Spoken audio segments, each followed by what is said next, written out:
Leaks का सिलसिला जिहड़ा मुसलसल जारी है और गिरफ्तारी तो पहले पिंकी ने पुलिस वालियां दा मजाक उड़ाते हुए तुहानू याद होएगा कि उन्हें यह आख्या सी कि तुसी मेरा कख नहीं कर सकते, यानी तुसी मेरा कुछ नहीं बिगाड़ सकते, मेरा वाल भी विंगा नहीं कर सकते।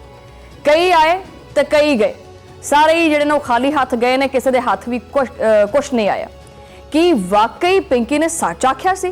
क्योंकि हुण जो कुछ सामने आंदा पिया है उन्हें पुलिस की कारकरदगी के उत्ते बहुत सारे सवालात खड़े कर दिते हैं।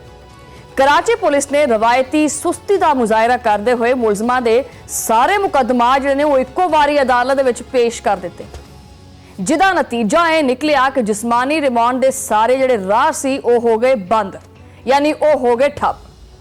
अदालती मैजिस्ट्रेट ने तफ्तीश दे विच कोई भी खास पेशरफ्त ना देखी और पिंकी नूं 19 मुकदमात दे विच अदालती रिमांड दे उत्ते जेल भेज दिता।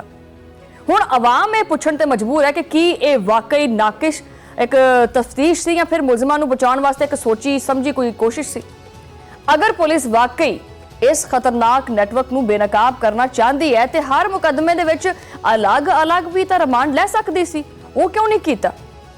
कानून दे कोले इन्ने सारे रास्ते मौजूद हैगे सी कि मुलजमा जिहड़ी है ना वो अगर बोलन ते आंदी ते कई महीने लग जाते, मगर सारा कुछ जिहड़ा ना वो खाक दे विच मिला दिता।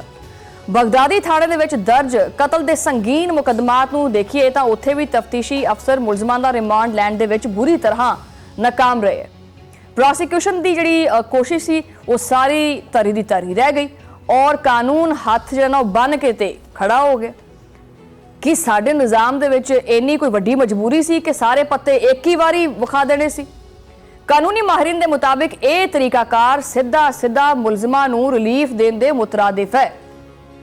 आवाम जिहड़ी ना हुण हैगी बड़ी सियाणी, तुसी हुण उन्हां दी जिहड़ा ना अखां 'च उंगलां नहीं दे सकते। वो सोचदी पई है कि जिहड़ी ये दाल है, पहली गल है कि भी ये काली है या पूरी दाल ही काली है या इहदे विच कुछ काला हैगा।